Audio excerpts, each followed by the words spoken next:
Back to the story about the new 350,000 people a year immigration plan. Almost a third of them won't even have any skills. Not even the kinds of skills you need to work at a fast food restaurant, like knowing how to speak English or French, or knowing high school math so you give the right change. Here, let me quote from the story, again, from the state broadcaster here. Canada does plan to gradually increase the number of refugees it will accept under its humanitarian family reunification and sponsorship programs from 43,000 to reach 51,700 by 2021. I'll read a little bit more. Nevertheless, the lion's share of the new admissions under Canada's immigration levels plan, 72%, will be allocated to economic programs in 2021. Hassan says he acknowledges that more must be done to help refugees around the world, and says he fights every single day to increase the number of refugees Canada admits. Really? So right off the top, their plan itself says 28% of these immigrants won't have economic skills.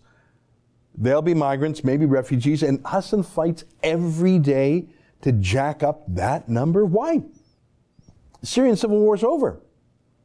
People are going home now. Was this really ever about helping people, or was it about something else? Here's a weird story in the Globe. UN asks Canada to resettle more refugees displaced in Horn of Africa. Let me read a little bit from the story. The United Nations Refugee Agency is asking Canada to resettle more refugees from the Horn of Africa, emphasizing the needs of particularly vulnerable Somalis displaced by a decades-long conflict in the war-torn country. Now, I get it. Ahmed Hassan himself is Somali. He wants to bring in his fellow Somalis, but what about Canada's interests? There are 15 people still in Somalia. We can't take them all. What would that do? How would that help? How's that going to stop a 20-year civil war? It's a failed state. Somali immigrants to Canada have a very poor track record of integration and a troubling tendency towards crime and terrorism. Sorry to say it, that's statistics. Somali terrorist, take a look at this guy. Boom.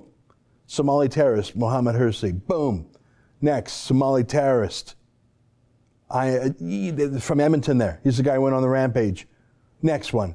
Somali terrorist. This guy was acquitted. He walked into Canadian Forces Recruitment Center, stabbed up the joint, but he was acquitted for being mentally ill. Yeah, there's a lot of terrorists and a lot of mental illness coming from Somalia. Disproportionate, I bet. I think it's probably why the United States put Somalia on the list of the 7 countries in the world from which it is banning migration because of terrorism.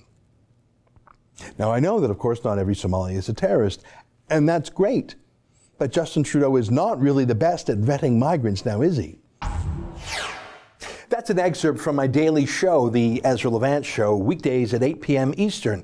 Every day I do a monologue, interview a guest, and read my fan mail and my hate mail. To subscribe, go to therebel.media/shows.